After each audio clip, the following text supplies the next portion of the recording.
News Talk 820, WBAP, now on FM at 93.3. Make it a preset. 800-288-WBAP is our number, 800-288-9227. This is the Chris Crock Show, hour number 2. This is a great story. I cannot wait to dig in with this with you. The new math from the Wall Street Journal today, a new math of driving your car till the wheels fall off. More and more people, they say, statistically proven, and they talk to anecdotally across the country, different people, but more and more people are waiting longer and longer and longer to get their new car. Not just brand new car, but a used car. You know what I'm saying? They're holding off a purchase of another car, and they're deciding to spend a lot more on repairs just to get it done so they can not have to buy a car. Make sense? And so they talk about in the 90s. Don't you remember when this happened in the 90s? Because that's when I started driving. I remember in the first, after 100,000 miles, the car needed to be, you got to get a new one. Remember that? Those days? Not anymore, they say. There's a man in here who's got a Toyota Tacoma. Tacos are legendary, Toyota Tacomas, for their mileage. 24 years. 24 years he's been driving the Taco. He still does. He's a financial advisor. He estimates he's saved more than $100,000 by never replacing the pickup. He figures in factors that would have cost him to spend on a new car every 5 years, minus the roughly $20,000 he paid for repairs and upkeep over the 300,000 miles. 300,000 miles. Tacos can go to 4+. The average transaction price on a new vehicle right now is $46,600. We'll round it up to to what it's supposed to be at. If you round, $47,000 for the average vehicle right now. Average new vehicle. The 3 years ago, with Bidenomics, 3 years ago, it was $7,000 cheaper. So the average new car went from $39,900, we'll round that to $40,000. It went from $40,000 to $47,000. See that? In 3 years. $7,000 more. Repair and maintenance, because of Bidenomics. Repair and maintenance are up 8.2. Listen to this. Repair and maintenance is 8.2% a year. In 1 year. And the year before that was even higher. Most likely, it's compounding. It doesn't go away. Joe's like, inflation's down. Yeah, it's slowed down, but it's added on to all the inflation for 3 years. It's gone up. It's still going up. Liar. 8.2 more that you and I are paying percent for maintenance costs and repairs. Insurance costs are up 22%. I believe that's the highest on record ever. So people can't afford to buy a new car, or they're choosing not to because they don't want to waste their money. This guy's Tacoma is absolutely awesome looking. He's a financial, actually, no, that's black and white. I can see there's some paint stuff, but he says he's proud of it because it shows it's paid off. He's a financial advisor. He's 46, and he's proud of it. I'm proud of him. Good job, brother. There's a guy they talk about who's a repair dude, and on his wall, repair shop, he ran out of wall where he used to have cars with 200,000 miles, the 200,000 mile club. So many people have it now that he has no more room to put people's cars up. The picture of the owner smiling with a, high mileage car. Too many of them. I want to ask you this right now. Do you plan on hanging on to your car a lot longer than you used to? And how many years and how many miles do you have on your car right now? And how long do you plan to keep it until you get rid of it?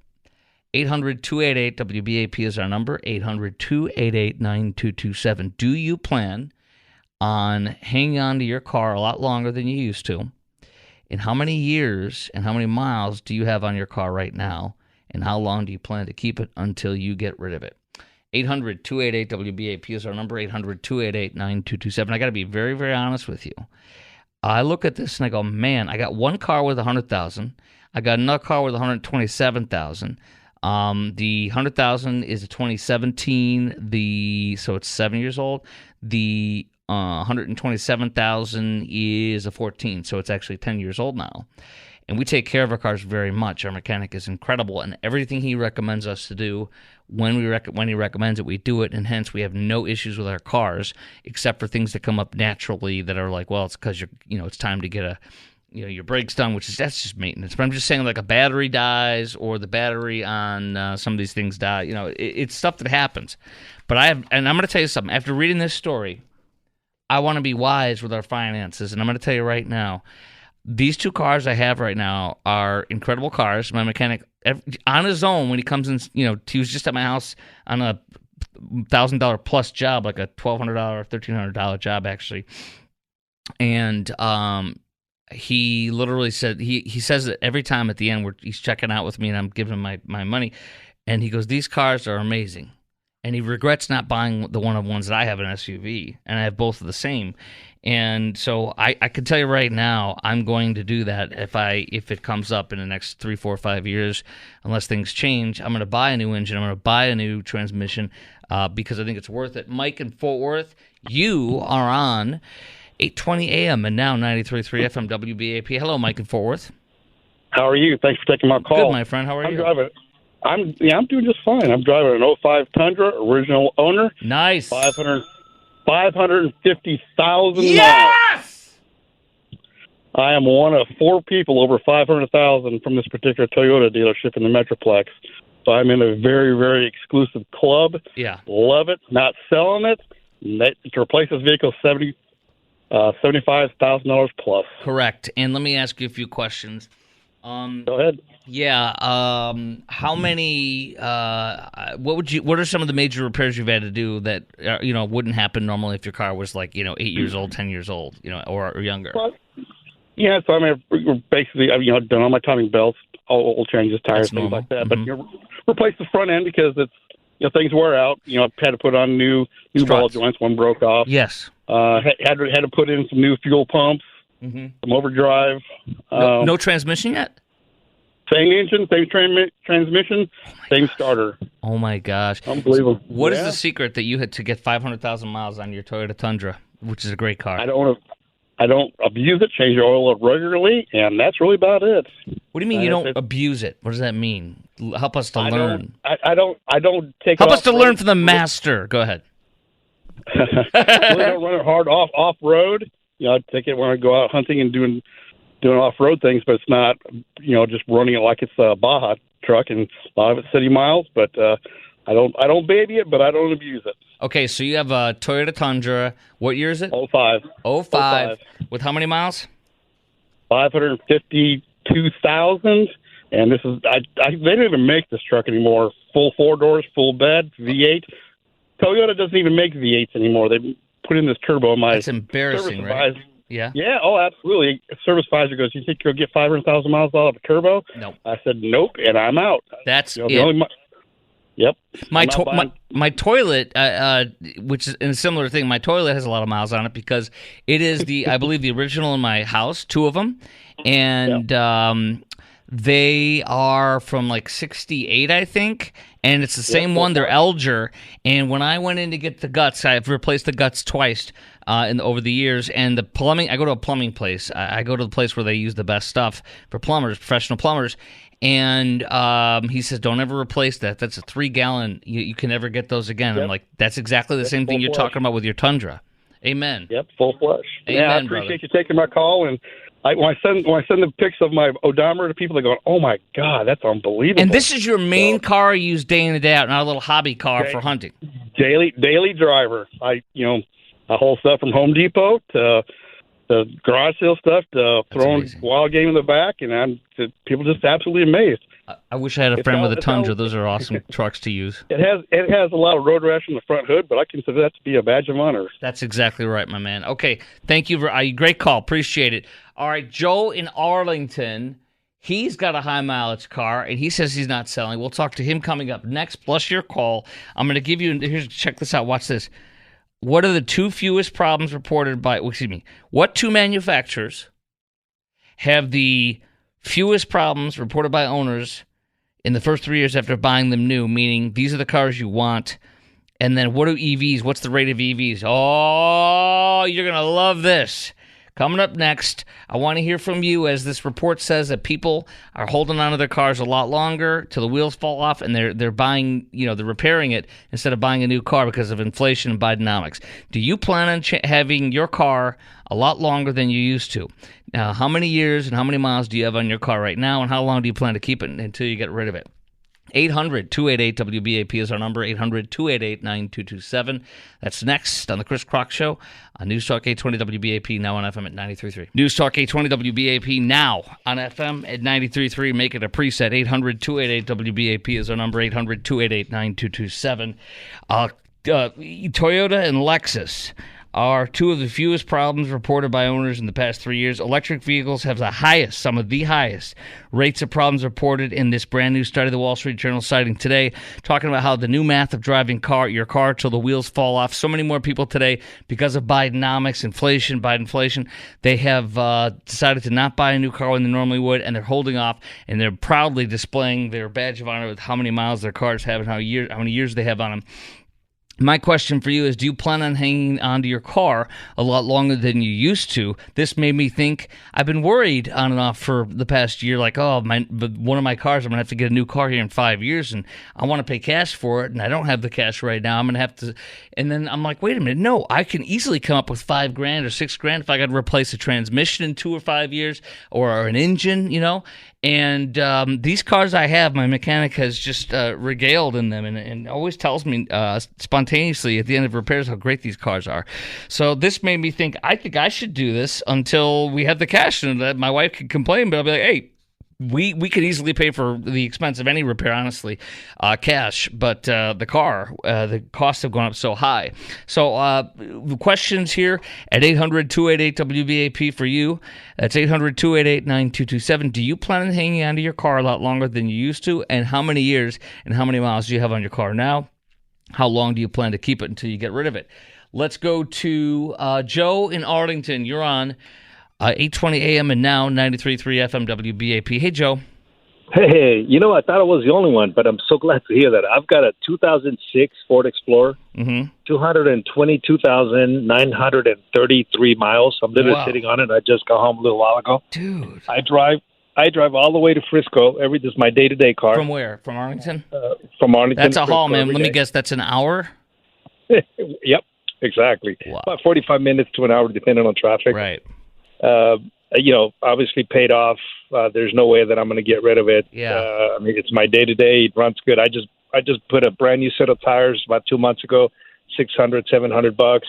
It runs good. I got AC. I got heater. Yeah. I'm not going anywhere. I had an AC problem in a car that I bought years ago, a beater car, when we were becoming debt-free. This is only like 10 years ago or 15 years ago maybe. And the AC went out, and coming up with $1,000 or $1,200 is a lot easier than paying for a new car. I mean, it's insane. So I think that's awesome. All right, now how many? So you got 223,006. So it's 18 years old, and it's got 223K. How many? Have you had to replace an engine or any transmission? I replaced a transmission about 4 years ago. How much? And that was about $700. Well, that's nothing. What the heck? Yeah. Wow.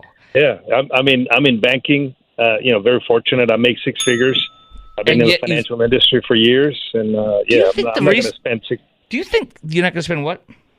I'm not going to spend $60,000 on a new car or $600-700 payment. I think that's crazy. I agree with you. Do you think it's? Do you think that part of who you are as a banker has made you the decision to do this? Like, is it like, what, I'm not going to do this from a banking perspective? You have wisdom in that. Yeah, I've seen it. I'm in mortgage banking, and it's insane that I see the number of people that unfortunately they're not able to buy the home that they could. But if it wasn't for that $400, $500, or $600 payment that they have on a vehicle, it literally keeps them from purchasing a home, which is, the fundamental way that we can build the wealth here in America today. Yes, and I love that you brought that up. But the other thing is, too, people are now taking out cars. Here's a guy that says, I'm so glad I don't have the car payment right now, especially not an $800 car payment. That's unthinkable to me. But a lot of these cars are so expensive now that people who can't afford them are getting 6- and 7-year payments. Joe, that is financial suicide, isn't it? Indeed, I see it all the time, unfortunately. What would you? I remember this when I was in Atlanta years and years ago at the WBAP of Atlanta. I was in the car with somebody who's like a real wise, well-off person, and we're at a stoplight. He goes, "You have no idea how many of these people around us right now at the stoplight cannot afford the car they're driving right now." And that was 14, 15, 16 years ago. It was shocking to me. So that comports with what you know and your expertise. Yeah, that's exactly right. I mean, we see that. Unfortunately, we see that day in, day out. We do actually. I'm involved in doing financial classes, hoping to teach individuals how to spend money well, having a spending plan, and how to build assets that actually make you money, not the depreciated value like a vehicle. Last question is, how many years would you tell somebody if you can't pay it off in this many years, don't buy it? That's the one of our top points in lessons. You can't afford it, don't buy it. You mean if you can't afford to pay cash for it, don't buy it? Or are you saying if you can't afford to pay it off in 3 years, for example, if you get a loan? What's your advice on that? We need transportation. There's especially if you live in a city like Dallas, Fort Worth. I mean, you need it. But if you have a good spending plan, you're able to identify what monthly payment you can afford. You don't have to drive the $500-600 payment on a car. So I mean, make sure that you're spending within your limit. Live below your means is something that we teach. Yes, not at your means. Live below your means.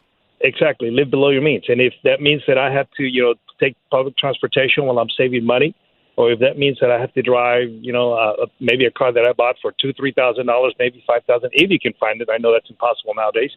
But keep if you're going to have to go into monthly payments, make sure that you either it's something that you can afford month to month, or have a plan like you're saying 3, 5, 6 years. Right. Stick to a plan. Being disciplined to a plan like that is the most difficult thing. That's what we see.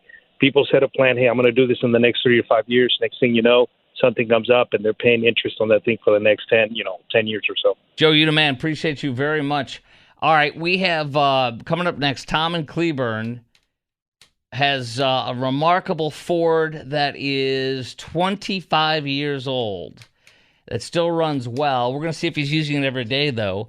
And I'm going to give you some more pieces out of the story, some more details out of the story, because how long, what repair, I should say, what percentage of the value of the car is the average when Americans tend to say we need to get rid of this car? It's 5% of the car value. It's 10%. It's 20%. What is that number now?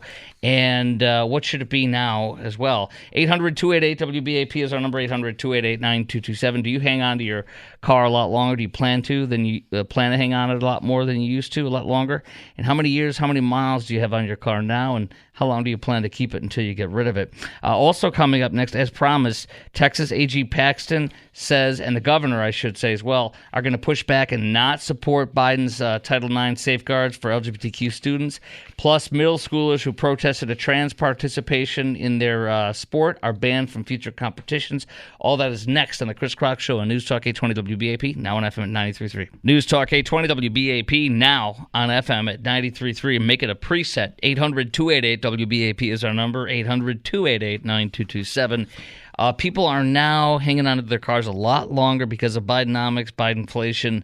With all the expensive costs, the average car is $7,000 more than it was 3 years ago. Insurance up 22%. Car repairs up 8.2% in just 1 year so far this year, not including the previous 2.5 years under Biden. So here we are.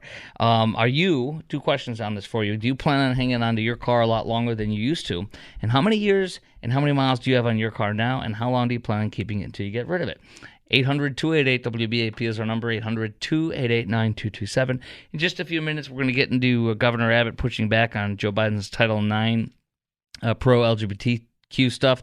And then middle schoolers who protested by not participating are being told they're banned from competing now. It's shocking at one school.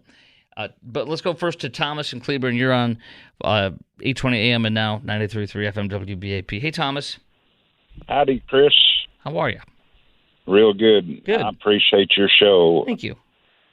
And I got a 99 Ford F-150 four-wheel drive, and it still runs like a race car. Wow. How many miles is it? 275,000. and I'm the only second owner on it. The good old boy that owned it, he passed away from cancer 6 years ago, and then my boss financed me into buying it, and he's pretty good. And the only thing, we just put a new air conditioner in it. How after much? 24 years. Yeah. Woo! Well, yeah, it petered out after 24 years last summer, and I had to put a new air AC in it, and How much? It's a great. Oh, that was several $100s. That's it? But, yeah, and it runs but it loves the petrol. So. Yeah. But thank God. Yeah. Oh gosh, yeah. Yeah. 8-cylinder. Thank God. Yeah, it's an 8-banger, 5.4 liter. What is a new F-150? I'm going to take a guess. $70,000. No, probably 60, but the Super Haas Ford diesel pickups are like $90,000, especially if you get that King Ranch. Yes. You know, just because it says King Ranch on it, they like to bump it up a little bit. Dang. Now, have you found out if you ever went to sell your car, and all you put in with since 1999, as far as major repairs that you can think of, is air conditioning system? Well, when my boss man, good old boy, he first got it, he had to put a new. They don't use spark plugs anymore, but it's right. I forget the name of it, but other than that, you know, it's something to do with the spark plugs, but I forget the name. No, it's all good. But I'm just saying, basically, just a few things, but nothing major too much over the years. That's shocking. Transmission is good. The engine is still like a race horse. From 25 years old, transmission is still good. And, you know, I think it's also because we don't live in like Chicago or New York or places where you have salt on the roads. That'll destroy your car. Absolutely destroy your car. And the best thing, I had it inspected today. Now that it's considered, I can't believe it, an antique. Are you grandfathered? Yeah.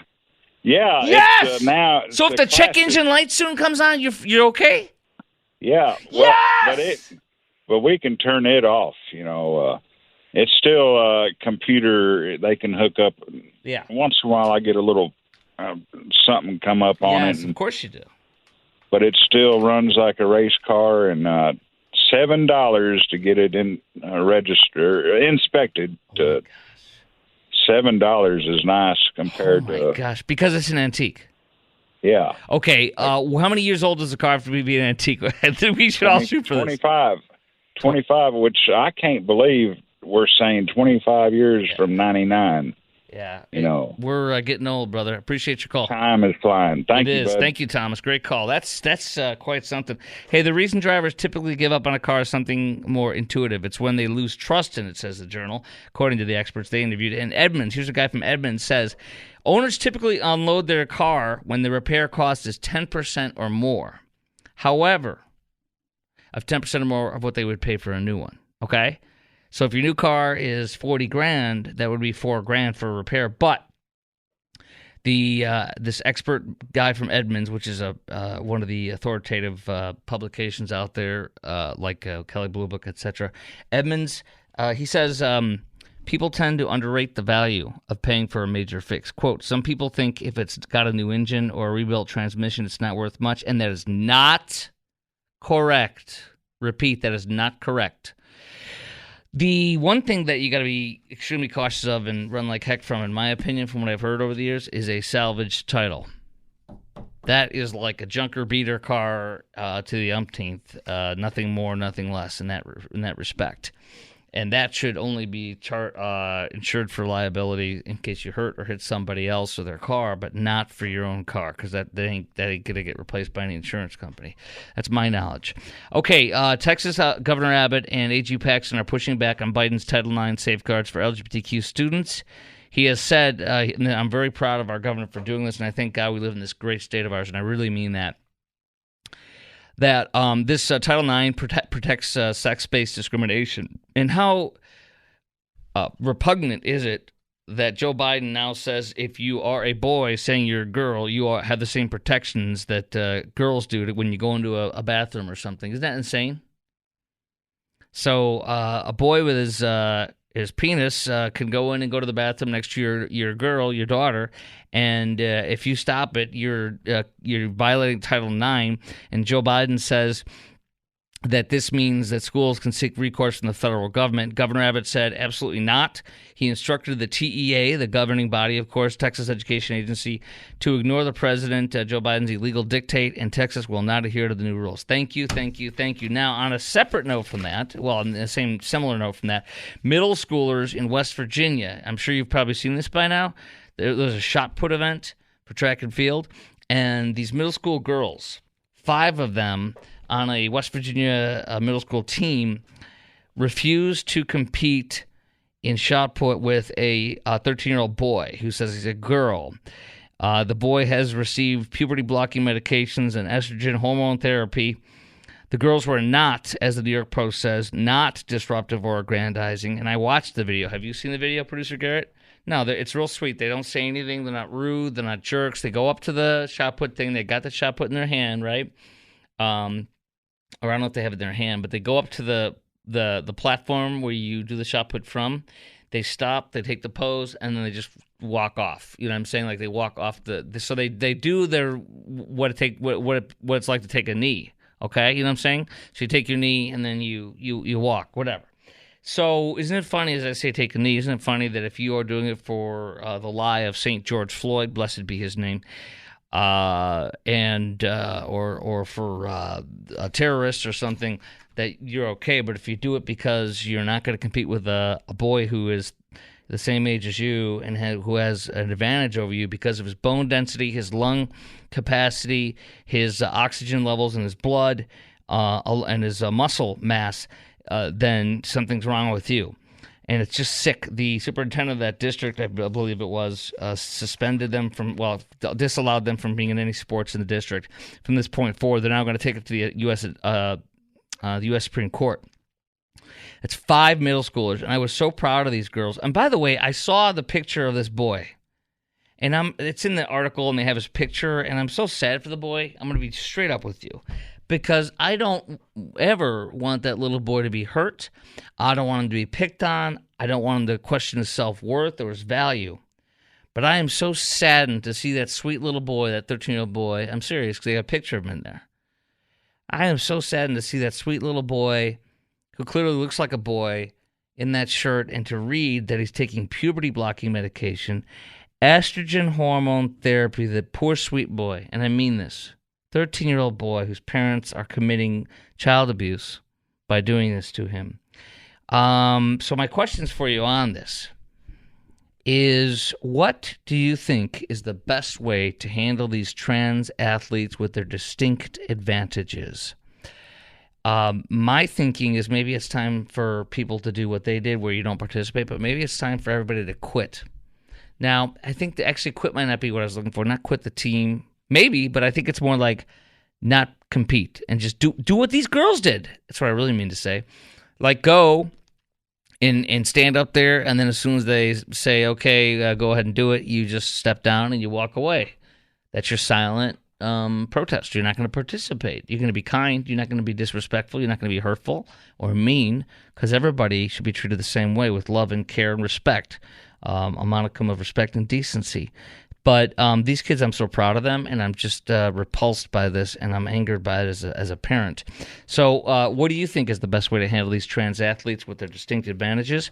And do you think these middle schoolers handled it the right way, refusing to compete against a young man? 800-288, a young boy, if you will, teenage boy. 800-288-WBAP is our number, 800-288-9227. 2 things, because as we continue with Joe Biden to double, triple, and quadruple down on this, one of our staunchest allies and a first world country that we're besties with, I'll even say it, Britain, they're doing the opposite. I'm going to give you a few details on that. So when Britain is doing the opposite of what we're doing, they're stopping all of this. Their government has decided this is all wrong and it's hurtful and abusive, and they're stopping it. Joe Biden is tripling down on this. It's disgusting, it's sick, and it's child abuse. That is next on the Chris Crock Show on News Talk 820 WBAP, now on FM at 93.3. News Talk 820 WBAP, now on FM at 93.3. Make it a preset. 800-288-WBAP is our number. 800-288-9227. The middle schooler who is transgender at a West Virginia middle school, the 5 West Virginia middle school girls who would have competed with him have been barred from future meets, and now the Attorney General for the state of West Virginia is asking the U.S. Supreme Court to hear the case. The 13-year-old boy takes puberty-blocking medications and estrogen hormone therapy, and the girls were not disruptive or grandizing. They weren't mean. They just said, we're not going to compete with them. They went up, they took their bow, and they, took their pose, and then walked off without competing. I think that's exactly what we need to be doing. What do you think we should be doing when this happens for our kids? What would you like to see happening? And what do you think is the best way to handle these trans athletes with their distinct advantages? 800-288-WBAP is our number, 800-288-9227. I think not participating is exactly right. Go to the meet and do what these girls did. They literally did it the right way. That is exactly how you should do it. Peaceful protesting. And so Riley Gaines, she's been on my show. She was on about a month or two ago. She tweeted out, and there it is, the coach that banned them. So a coach banned these students from competing anymore. The coach that banned them is posing in a photograph with this guy on her Facebook. She's no coach. She's an activist. And she deserves to be fired immediately for retaliating against the girls for demanding fair competition. And that's exactly right. She says, rather than banning the boy from girls' sports, they banned the girl from girls' sports. You cannot make this stuff up. Sue them into oblivion. Yeah, can you believe that? They kick the girls off the team and keep the guy on the team. Look at what transgenderism and liberalism is doing to our children. The girls refuse to compete with the guy. They kick the girls off the team. The guy stays on the team. Is that even a girls' team anymore? No, it's not a girls' team. It's a transgender team. If you all go home, or at least don't compete, when it's a trans person playing in that event, when everybody says I'm not going to do it, is the day this gets stopped, or when the administration takes over that's actually follows the science, which will be a Trump administration, come January, right? 800-288-WBAP is our number, 800-288-9227. The National Health Service in Britain, as we're doubling and tripling down under Joe Biden and the Democrats, the British people have literally done a 360, or excuse me, a 180, and this is amazing. This headline from the BBC today: NHS, National Health Service, that's their government health service, obviously. NHS charter to stress biological sex when placing patients in wards. They're having a complete different policy now. Transgender folks should not be put in single-sex female wards. The government is now saying they're trying to push through. The proposals from the government, British government, stress the importance of biological sex for the first time when it comes to same-sex accommodations and intimate care. The health secretary of Britain said it's about making clear that sex matters. By putting this in the government constitution, we are highlighting it's the National Health Service Constitution. We're highlighting the importance of balancing the rights and needs of all patients, just like the balances and needs of all athletes, guys, to make healthcare system that's faster, simple, and fair to all. It's amazing. They've awakened, and we're still doing this crap under Joe Biden. It's insane. Okay, this is huge. At this point, it's looking so bad for Joe Biden. And there's a couple stories that came out today that are really shocking, I think, to people like in my camp. To me, it's really shocking. The Biden White House, couple headlines I want to share with you. We're going to get into this coming up next on the Chris Crock Show. Biden White House is signaling pessimism about election in a surprising way.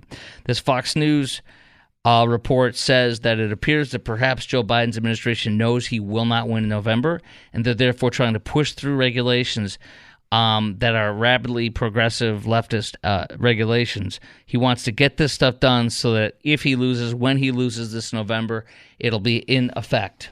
Second of all, another headline. We're going to get into these more deeply coming up next. Democrats are entering a panic mode as Gaza protests erupt. Gallup poll. Joe Biden sinks to the historically lowest approval average in the 13th quarter. He's the lowest of any president since Carter at this time in his presidency. And all the people that are in this category, the only one that won was Hussein Obama. He was close to this category, but Joe is way lower than Hussein Obama, even though Hussein Obama won. Here's another one. This is from a leftist publication. Biden is still losing. His campaign should stop acting like he's not losing. And last but not least, Michael Moore has an amazingly straight-up warning for Joe Biden, and it is very, very bad. All that's coming up next on the Chris Crock Show. As we talk about this, and I'm going to ask you, do you think the Biden administration knows it's going to lose the elections this November? Do you actually think they know it? And do you think Biden will actually lose this November? That's the big one. Do you actually think he will lose this November? Because I'm telling you, they play rope-a-dope a lot, and things look bad, but then it can change. We're going to get into that next on the Chris Crock Show at News Talk 820 WBAP, now on FM at 93.3. Make it a preset. 800-288-WBAP is our number, 800-288-9227.